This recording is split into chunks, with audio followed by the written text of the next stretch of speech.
dibawa ke suatu gang gitu dan jalannya lumayan jauh ya, terus kayak banyak apa ya, pohon gitu. Tiba-tiba kita nyampe di ujung tuh kayak buntu gitu. Ketika lihat ke sebelah kiri itu tuh sebenarnya ada ladang gitu, kayak rumput. Pas kita lihat kayak oh nggak ada apa-apa nih di sini. Baru mau balik badan tiba-tiba ada suara kayak kelenteng gitu loh. Kayak ling gitu. Itu kita semua langsung yang kayak lihat-lihatan, aduh apaan tuh barusan, karena kan kita nggak ngeliat ada apa-apa juga di situ. Dan tapi begitu pulang aku langsung googling kan, Ghost at Botanical Garden Singapore. Nggak ada berita soal ghost dan nggak ada cerita juga, tapi ada satu artikel yang cukup menarik perhatian aku. Ternyata beberapa tahun yang lalu di Botanical Garden itu memang ada wanita orang India, mungkin umurnya itu sekitar 30-an gitu ya. Dia meninggal ketiban pohon. Oh ya? Di Botanical Garden. Dan aku langsung merinding banget karena kayak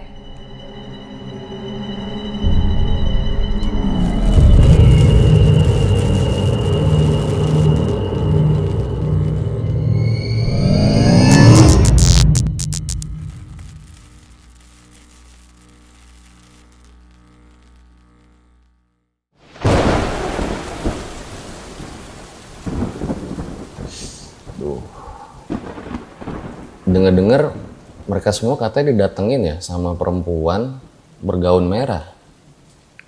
iya, bener. Dengar-dengar juga katanya tuh sosoknya perempuan, gaun merahnya tuh panjang. Mukanya tuh katanya nyeremin banget dah. Bener. Dan dia ada di sini sekarang. Hah? Nah, apa nih orang dah?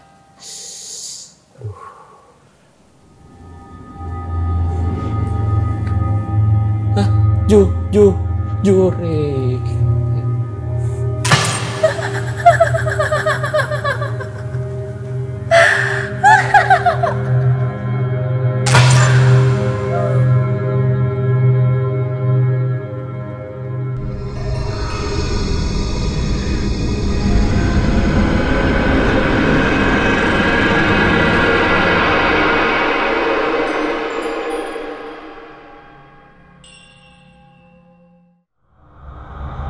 Om Mamat, obrolan malam Jumat. Kembali lagi bersama gue Fajar Aditya. Kali ini di Om Mamat season 4. Ketakutan terbesar adalah dirimu sendiri.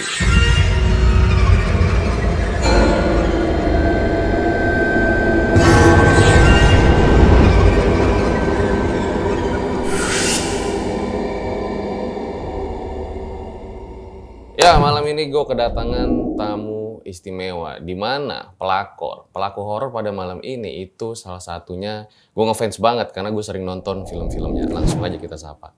Selamat malam Kak Tatiana. Hai Mas Waduh, Fajar. makasih banget nih udah mau datang ke sini ya. Karena sering banget nonton film-filmnya nih. Wah, thank you. Sekarang lagi sibuk apa nih Kak? Lagi sibuk promo film. Oh, film apa nih? Film Perempuan Bergaun Merah. Wah, ini film horor ya? Horor. Menceritakan tentang apa Kak?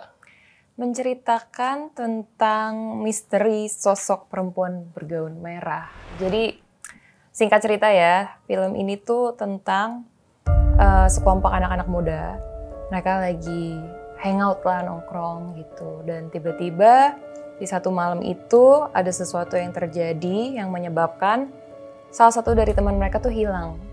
Nggak tahu kemana. Jadi kita semua pusing nih karena kita ngerasa kayak aduh bertanggung jawab juga lah gitu atas hilangnya si satu teman kita ini, dan kita harus nyari dia.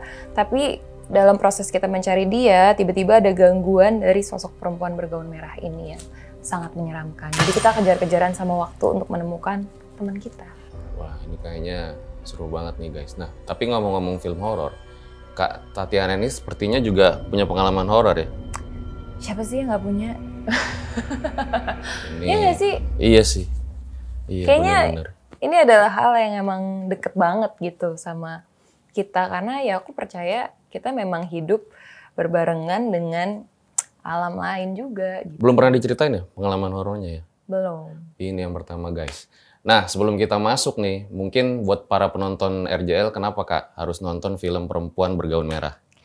Harus nonton dong, karena ini menurutku sih film horor Indonesia yang cukup unik ya. Beda dari yang pernah dibuat sebelum-sebelumnya, mengangkat suatu urban legend yang mungkin gak banyak orang tahu soal si sosok perempuan bergaun merah ini. Gue juga udah nonton guys, ini salah satu film yang bagus menurut gue ya. Oke deh, langsung aja nih kita mulai kali Kak Tatiana ya. Berikut adalah ceritanya.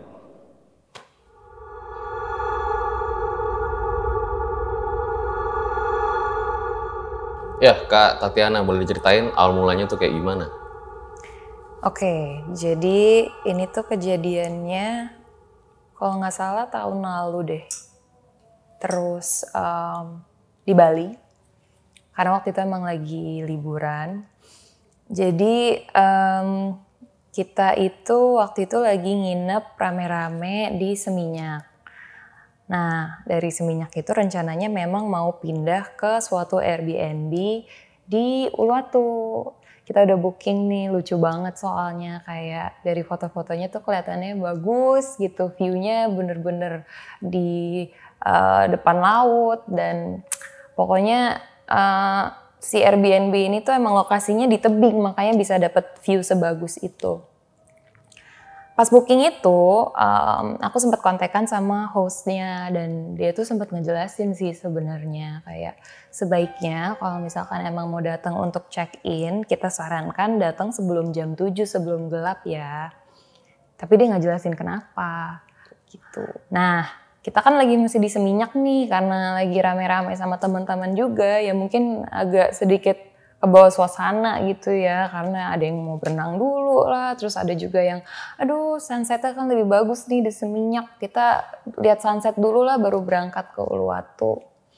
Akhirnya kita sunsetan di situ dulu, setelah sunset berhenti dulu makan di suatu tempat sebelum berangkat ke Uluwatu, sampai akhirnya kita nyampe di Uluwatu itu mungkin sekitar jam 9:30 ya, dan Jam 10 malam? 9:30 malam. Dan pas nyampe, apesnya hujan. Hujan deras banget. Dan salah satu hal yang gak disangka adalah ternyata di tempat kita nginep itu memang aksesnya tuh cukup susah. Jadi kita disuruh untuk parkir kayak di designated parking area, dan untuk menuju ke villanya itu emang cuman bisa jalan kaki gitu. Jadi pas nyampe tuh kita udah cuman lihat-lihatan doang nih, kayak aduh salah banget nih, harusnya kita dengerin hostnya ya, karena udah hujan, gelap banget, maksudnya mau ngikutin petunjuk yang udah dikasih sama hostnya juga kita kesusahan karena ya nggak bisa ngeliat apa-apa gitu. Terus tadinya kan kita juga punya bawaan lumayan banyak, kayak ada yang bawa koper kecil, bawa tas. Aku di situ feelingnya udah nggak enak, dan aku bilang sama yang lain kayak oke guys, ini kan keadaannya udah nggak terlalu kondusif ya gitu. Lebih baik kita bawa yang benar-benar perlu aja. Kalau misalkan emang besok pagi kita harus ngambil barang lagi ke mobil, udah besok pagi aja deh. Kita udah salah langkah duluan nih soalnya, dan hujan. Memangnya jauh tuh Kak Tatiana? Jauh sih sebenarnya. Jadi dari tempat parkir ke rute menuju Airbnb-nya aja itu tuh mungkin kayak 300 meter gitu. Jadi ini tempat parkir. Ini jalanan menuju ke villanya. Ini aja tuh 300 meter dan kita gelap-gelapan gitu, nggak ada penerangan sama sekali. Sepi ya? Sepi banget. Mau nanya orang juga kayak bingung, nggak ada yang bisa ditanya. Gelap gitu. lagi ya? Gelap. Hujan lagi? Hujan. Ya udah, kita juga nggak ada yang bawa senter. Akhirnya ngikutin petunjuk, di petunjuknya itu tuh ada instruksi, kita disuruh nyari tulisan gitu di dinding. Akhirnya kita cuman bermodalkan senter dari handphone aja nyari tuh sampai akhirnya ketemu. Terus sebenarnya kita tuh juga ada titik koordinat di maps ya, dikasih. Tapi kayak pas di sana anehnya kayak kompasnya tuh berubah-berubah arah terus gitu loh. Jadi agak nggak berfungsi gitu ternyata.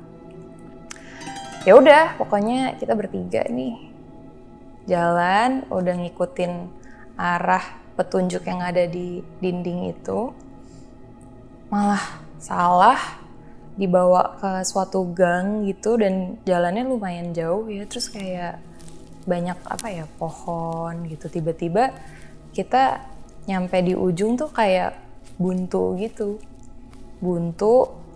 terus ketika lihat ke sebelah kiri itu tuh sebenarnya ada ladang gitu kayak rumput.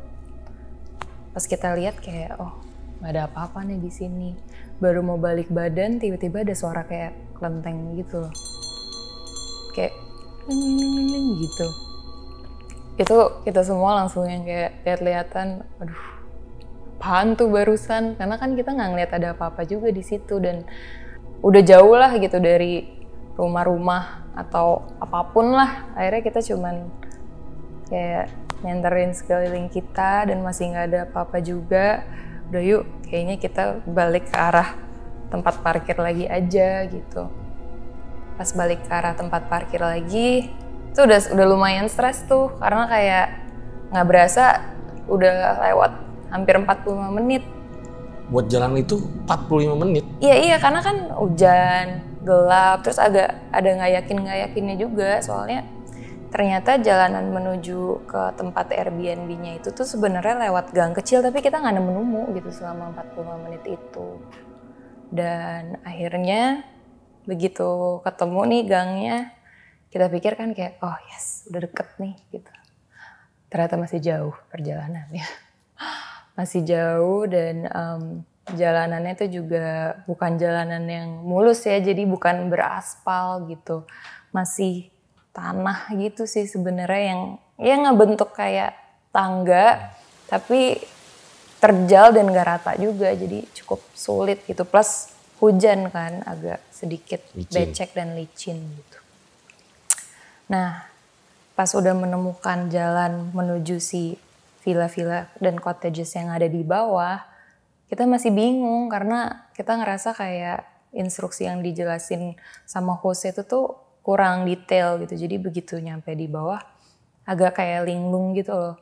Nih yang mana ya villanya, karena kan ada banyak banget dan gak mungkin juga kita ketokin satu-satu gitu. Jadi sempet kayak nyoba ngecek gitu dan ternyata memang bukan gitu, karena dilihat dari nama-nama yang ada di depan pintunya tuh kayak ini bukan Airbnb kita. Terus akhirnya tuh udah lumayan desperate lagi tuh kita karena udah mau hampir jam 11 malam sih kalau nggak salah, dan udah mulai bingung, ketakutan juga karena ya suasananya tuh nggak enak banget dan feeling aku dari pertama kali nyampe tuh juga udah nggak enak. Bahkan di situ temen aku ada yang bilang sama aku kayak udah deh kita balik aja yuk ke atas, kita cari hotel aja gimana, karena udah nggak enak banget nih, kayak kita mau sampai kapan kayak gini nyari-nyari nggak ketemu. Nah apa yang paling mengerikan adalah tiba-tiba ada orang nih, cewek dan ya bule gitu sih sebenarnya. Dia lewat, terus aku udah mau manggil kan, pengen nanya karena ya dalam pikiran aku mungkin dia sebenarnya tinggal di sekitar sini juga kali, kayak bisa kali ya ngasih kita petunjuk atau ngasih kita info supaya kita nggak lost banget. Tapi aku panggil, ya udah dia lewat aja gitu. Gimana sosoknya yang lewat saat itu? Cantik, kayak putih, terus kulitnya tuh kayak glowing gitu sih sebenarnya, rambutnya juga panjang, coklat. Cuman ya tatapannya kosong gitu. Tatapannya kosong dan ya di situ kita bertiga cuman berani lihat-lihatan doang sih, kayak nggak ada yang berani ngomong gitu juga. Hah? Lewatnya deket gitu? Deket bener-bener. Dipanggil jalan aja dia? Jalan aja. Dan kita juga nggak ngeliat sih dia masuk ke villa yang mana karena nggak ada suara sama sekali gitu, sunyi. Tapi dia larinya cepet tuh Kak Tatiana?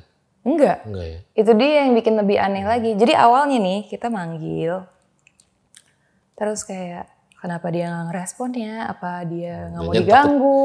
Takut dipalak nih, enggak ya?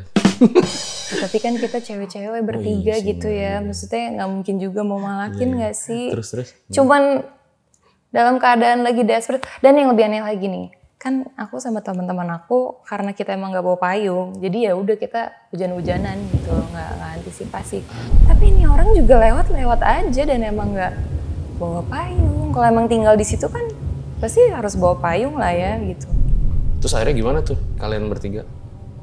Ya kita ketakutan, ada yang udah nangis juga di situ. Aku juga udah sempet kayak, aduh kita balik aja ya.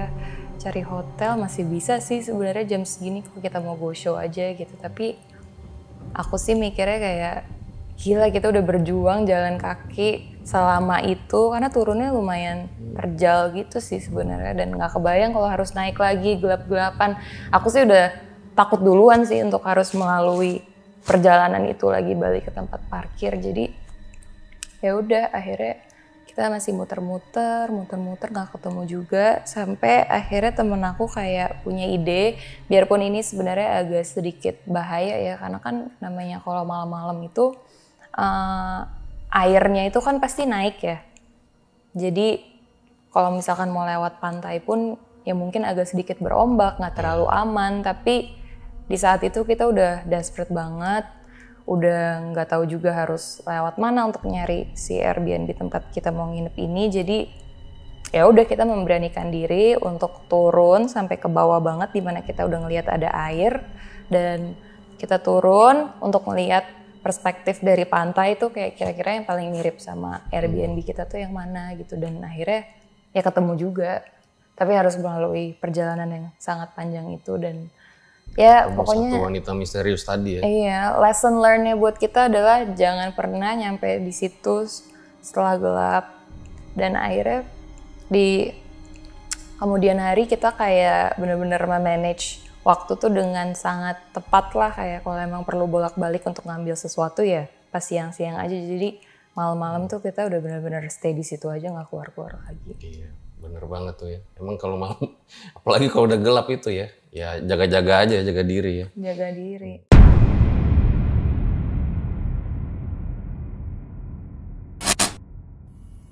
Buat kalian yang punya pengalaman horor nyata, bisa kirim cerita kalian ke email rj5 atau DM Instagram rj5.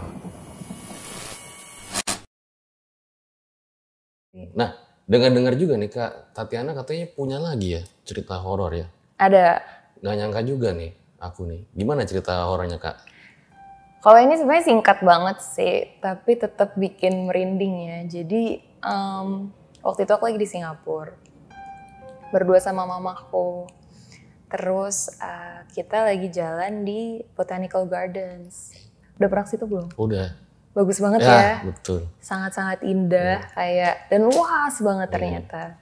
Biasanya aku tuh ke situ pagi-pagi, jalan pagi gitu kan, karena lumayan tuh keliling-keliling, pulang-pulang tuh kayak udah dapat hampir 10.000 langkah lah gitu.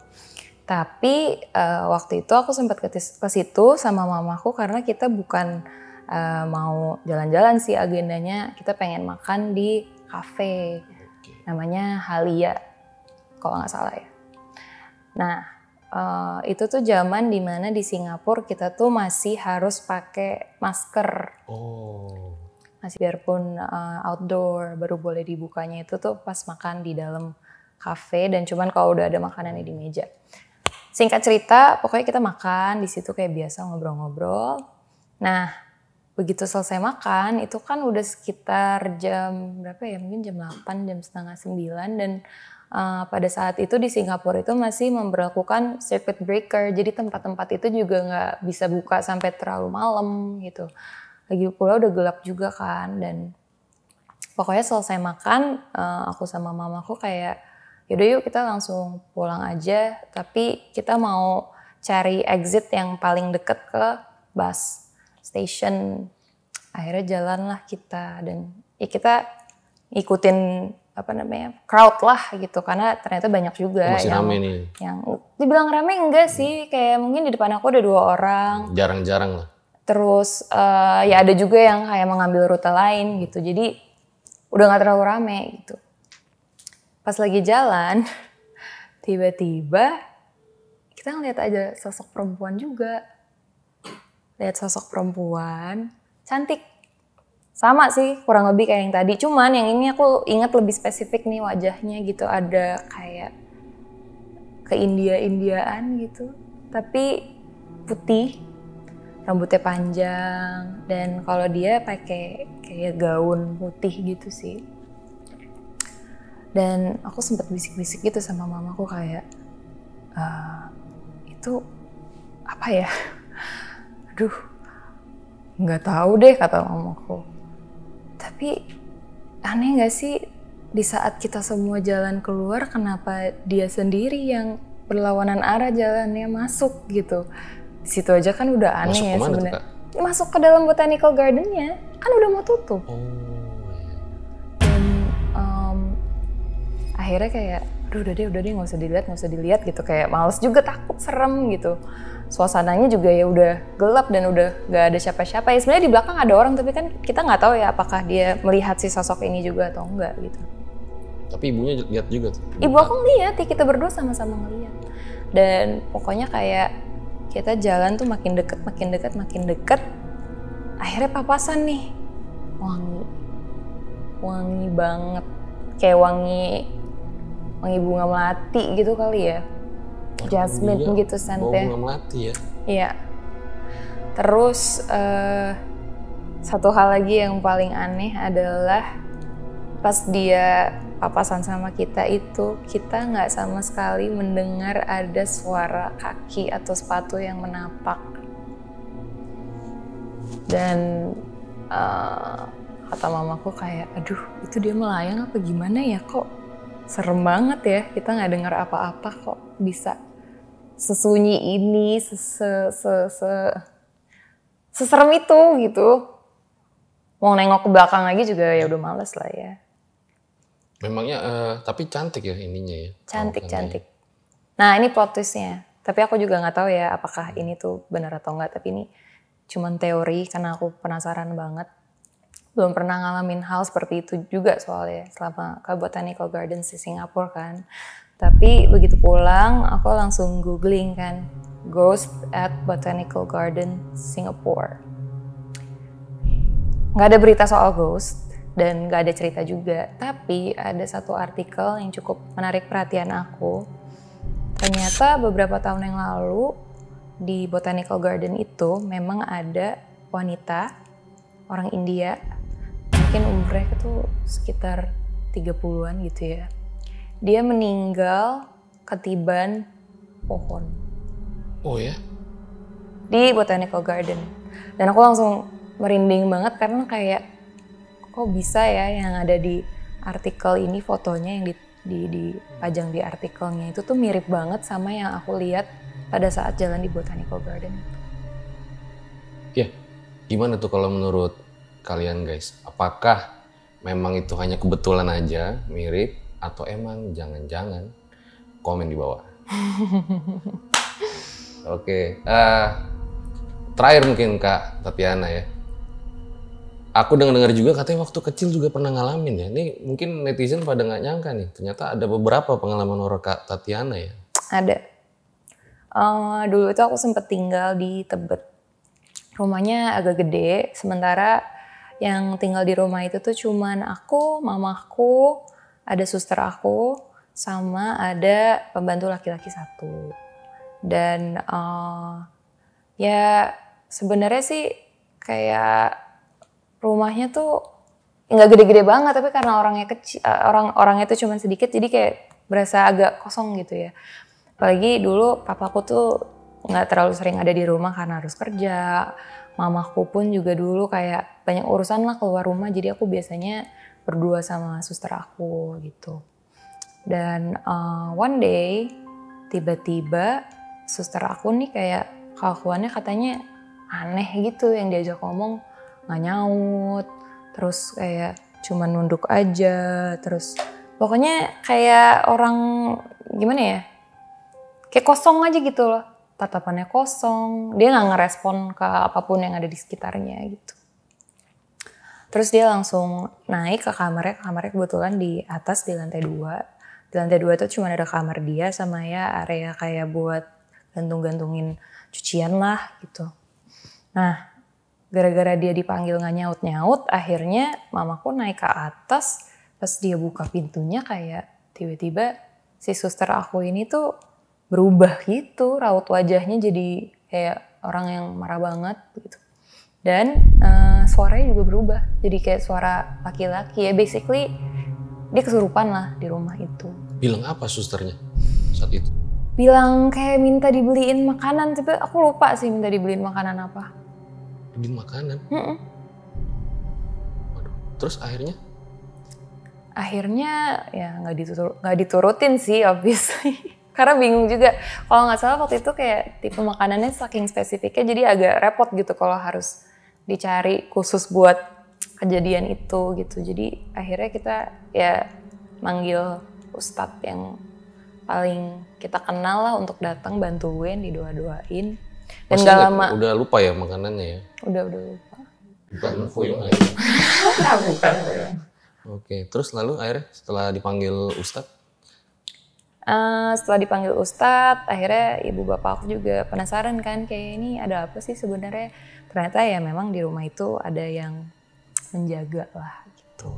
Dan ya dia bapak-bapak katanya udah tua dan dia dulu di situ tuh nggak ngerti sih sebenarnya kayak kaitannya sama dia minta makanan tuh apa, tapi intinya dia nggak seneng sama keberadaan kita di situ. Dan untungnya di situ memang kita cuman ngontrak doang. Jadi yang tadinya papaku tuh berencana untuk pengen ngontrak cuman 2 tahun, akhirnya jadi cuman 1 tahun. Tapi disebut sosoknya tuh kayak gimana saat itu? Kakek-kakek aja sih, kayak bapak-bapak udah tua gitu. Oke, tapi kakak Tatiana nggak pernah lihat sosok itu? Enggak. Yang pernah ngeliat ya cuman itu doang si sih. Suster. Selama ini kayak untungnya baru ngeliat 2 kali itu doang. Nggak pernah ngeliat lagi, tapi lebih sering kayak ngerasain sih atau kayak dengar suara. Ini aku ada cerita satu lagi sebenarnya. Cukup ini kayaknya aneh. Yang paling serem nih. Cukup aneh. Dan aku nggak punya penjelasan yang masuk akal sih untuk kejadian ini. Karena aku tipe orang yang sejujurnya sangat penakut. Oh ya? Penakut banget. Tapi kayak sekarang tuh aku punya semacam cara lah gitu untuk menghindari dari merasa takut atau mungkin kayak harus bersinggungan dengan hal-hal seperti itu lagi. Menurut aku kita tuh bisa makin takut kalau misalkan dipikirin. Jadi kayak sugesti lah. Sages. Jadi ya sebisa mungkin ketika aku kayak kemarin lagi syuting Perempuan Bergaun Merah itu ya pikirin hal-hal yang positif aja lah, kayak ngobrol, ketawa-ketawa supaya nggak terlalu kebayang-bayang dan akhirnya juga jadi nggak ngerasain apa-apa. Tapi ini kejadiannya di rumah. Aku lagi siap-siap mau tidur gitu. Dari mau tidur aja tuh kayak perasaannya udah nggak enak gitu, gelisah, kayak padahal udah capek banget sebenarnya, tapi kok nggak ngantuk-ngantuk, nggak bisa tidur. Udah coba matiin lampu, yang ada cuman kayak muter-muter aja gitu di kasur, gelisah. Gitu. Ini baru-baru ini berarti ya? Ya lumayan. Kayak masih tahun ini juga sih. Pokoknya gelisah, nggak bisa tidur. Dan aku tuh sebenarnya paling nggak suka kalau udah malam-malam buka handphone karena makin jadi nggak bisa tidur lagi, makin distracted, malah buka sosial media, jadi nge-scrolling terus sampai pagi, kan itu juga sebenarnya nggak terlalu baik ya gitu, apalagi kalau besoknya masih harus ada kegiatan lagi. Nah jadi pokoknya aku udah nyarah banget deh, kayak udah pakai sleeping mask aja, aku kayak diem aja gitu. Terus handphone aku taruh nih di meja persis kayak gini, jadi ini kasur okay. Aku ada bedside table, handphone ada di sini, ya kan. Saat aku lagi merem, terus kayak berusaha mikir yang positif-positif aja, kayak kan kadang kalau kita nggak bisa tidur itu ngitung ya, dari 1 sampai 1000 gitu, aku hitung, kayak masih nggak ngantuk juga. Tiba-tiba aku kayak kaget karena ada suara gitu. Kan aku kayak bingung ya, suara apaan tuh, dan deket banget masalahnya suaranya gitu. Ada rasa takut, Tapi kalau misalkan aku juga diem doang tuh kayaknya akan makin takut. Akhirnya ya aku memberanikan diri untuk nyalain lampu yang ada di sebelah kasur juga. Dan aku kaget handphonenya nggak ada. Handphonenya jatuh. Tapi kan handphone di sini ya. Gimana caranya dia bisa jatuh dan mendarat kayak gitu? Kalau nggak ada yang dorong atau kalau nggak ada yang ngangkat kan nggak mungkin. Dan nggak gempa juga kan, di situ aku dalam keadaan belum bisa tidur. Berarti Kak Tatiana menduga semacam poltergeist gitu ya? I don't know until now. Dan semenjak kejadian itu aku udah nggak mau lagi naruh apapun di meja. Takut. Tapi nggak rusak kan handphonenya? Retak dikit. Itu bahaya tuh. Oke deh. Nanti setelah ini bakal ada cerita horor dari Pak sutradaranya.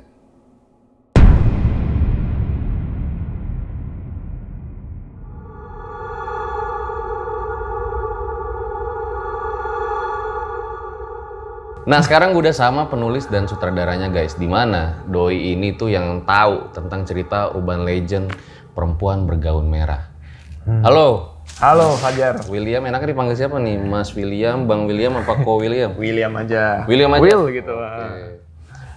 Jadi Will, urban legend dari perempuan bergaun merah itu seperti apa ya?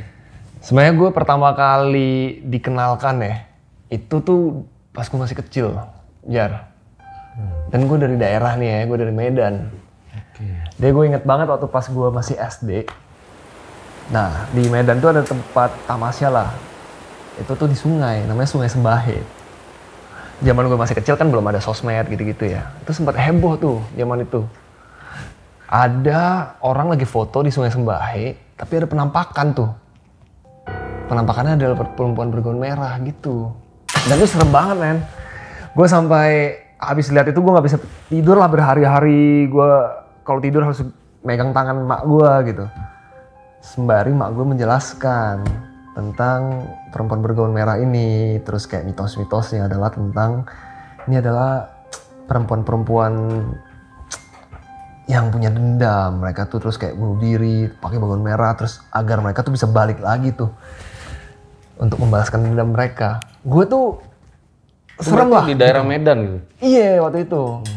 Dan itu jadi salah satu obsesi gue sampai akhirnya pas gue ditawarin sama Timo sama Pak Wiki, produser gue di film Perempuan Bergaun Merah ini, lu mau bikin film horor apa? Kalau gue aslinya tuh orangnya nggak penakut, gue nggak terlalu takut lah sama apa namanya hantu, setan dan lain-lain. Gue memang nggak terlalu lah. Suka gitu. Penelusuran berarti ya? Suka penelusuran? Nggak terlalu gue cari juga sih, nggak gue tantangin juga iya. Gitu. Terus? Nah, begitu gue harus bikin film horor ya gue cari lah ya apa yang gue takutin dong gitu, apa yang gue percayain gitu. Gue balik ke perempuan bergaun merah ini gitu. Dan karena melekat tuh dari kecil ya? Iya, dan yang menarik itu adalah kan dia kayak ada motivasi ya, kayak lu jadi setan tuh lu sengaja gitu. Iya nggak? Ada jadi setan sengaja ya? Iya, lu kayak di dunia ini lu kayak nggak bisa balas dendam lu atau apa, akhirnya lu bunuh diri pakai gaun merah, biar lu bisa balik lagi dengan sebagai sosok setan bergaun merah inilah gitu. Itu yang bikin gua tertarik banget sih gitu, kayak tapi ada hantu atau setan itu sebagai ini karakter William, gitu. apa namanya, pengalaman horor yang terkait perempuan bergaun merah di Medan itu yang pernah tahu apa pernah ngalamin jangan-jangan? Itu sih sebenarnya cuman pas saat itu yang tadi gue bilang, gue lihat foto itu dan fotonya serem. Cuman saat itulah gue terobsesi. Tapi kalau gue pribadi mengalami itu nggak pernah sih gitu, kayak wah apa gitu, nggak pernah. Tapi pernah ada pengalaman horor dari William sendiri? Jujur gue sebenarnya tadi gue bilang kan gue nggak terlalu penakut, gue nggak terlalu sensitif kali ya. Kayak tapi itu ada alasannya, Jar. Gimana tuh? Jadi bokap nyokap gue dulu waktu gue masih kecil gitu, mereka Konghucu lah ya. Konghucu tuh kayak yang lu nonton dulu di filmnya tuh, yang nyembah dewanya aja tuh banyak banget macam-macam gitu. Jadi gue pas gue lahir itu kedua kakek gue udah nggak ada. Ya kan, gue pernah tuh sekali diajak ke kuil, dan kalau lu cukup familiar sama budaya Konghucu itu mereka Kalau nonton ada tuh, lu cari di YouTube tuh. Mereka tuh namanya Loktong. Loktong tuh ada seorang suhu gitu. Itu bisa kemasukan dewa, arwah gitu. Pernah denger ya? Kalau dulu gue sukanya nonton film vampir. Tapi lu pasti Yang ditempel mantra tuh. iya, kan ada suhunya tuh. Nah, kalau di budaya Konghucu tuh sebenarnya ada, gue pernah lihat gitu, dan dari kecil tuh gue familiar lah sama itu. Kayak seorang suhu yang bisa dimasukin arwah. Katanya lu kayak harus ada keturunan tulang holy bones gitu loh, kayak aneh orang-orang tertentu yang bisa dimasukin dewa gitu. Jadi dari gue kecil, kalau gue diajakin sama nyokap gue ke tempat suhu ini, mereka itu nggak bisa gitu kemasukan dewa. Jadi ini William tuh jangan diajak ke tempat-tempat kayak gini, ganggu ritual katanya. Ini kata orang tua ya, gue sih ya gue nggak, namanya juga masih kecil, gue juga nggak terlalu ya kita lah ya, maksudnya kayak udah makin modern ya kan, pendidikan tinggi gitu. Ya gue cuman iya aja, katanya karena kakek gue tuh ngelindungin. Gitu. Jadi gue nggak pernah lah ngalamin yang kayak gitu-gitu, karena ada seseorang yang melindungi lah gitu. Jadi ada apapun itu selalu ada yang ngelindungi, jadi gue nggak pernah terlalu ngerasa ada teror, ada penampakan apa dan lain-lain gitu. Iya ya, kayaknya mungkin kita doain aja ya biar William dapat pengalaman horor, jadi ada inspirasi buat film horor ya. Iya ya. Nah mungkin ini terakhir lah nih William ya. Kenapa nih penonton RJL harus nonton Perempuan Bergaun Merah? Lu suka nonton film Indonesia kan? Ya. Kesininya makin hari makin keren ya, mau drama, mau horor. Mau action kita tuh kan keren banget ya. Lu kan filmnya Timo gitu, sekarang actionnya anjir keren banget. Kadang-kadang kayak bandingin kayak lu nonton film Hollywood kayak lebih kentang dibanding filmnya Timo actionnya, ya nggak sih? Jadi pas kita dari awal ngedesain film ini aja tuh kayak ya kita harus modern lah ya, maksudnya kayak kita harus semaksimal mungkin gitu. Nah pas kita ngedesain film, pas kita nulis dan menceritakan sebuah film horor itu, zaman dulu lu tau gak sih kayak kalau film horor kan kayak dianggap kayak genre ecek-ecek lah di industri perfilman kita lah ya. Memang gitu ya dulu ya? Iya kan, ingat gak sih kayak wah film horor kok gitu kan, kayak gampang dibikinnya. Tapi kesininya makin serius gitu. Kita pun, karena gue sama Timo, produser gue tuh kayak pencinta film horor gitu loh. Kita tuh kayak bikinnya tuh bener-bener Total gitu, kayak karena kita cinta banget nih. Nah, film Perempuan Bergaun Merah itu adalah hasil dari itulah. Jadi kita bikin sebuah film horor yang nggak hanya serem, ceritanya juga solid banget. Terus ada sebuah layer yang kayak film misteri ya, kayak lu mencari seseorang yang hilang dan ada teka-teki yang harus gue rasa mungkin ada beberapa penonton yang cermat tuh kayak setengah film aja dia udah bisa mulai nebak, ada semacam misteri yang seru banget lah experience nonton film horor itu. Nanti kalau gue bilang spoiler lagi. Iya, jangan. Nonton 3 November Oke 2022. Di bioskop terdekat ya. Yoi. Oke deh, thank you nih William ya udah datang dan bercerita. Semoga sukses nih filmnya. Amin. Ambil baiknya, buang buruknya. Dengan ada cerita-cerita seperti ini jangan malah menjadikan kalian takut, tapi ambil aja pesan-pesan moral di balik video ini. Gue Fajar Aditya, RJ5 undur diri. Ciao.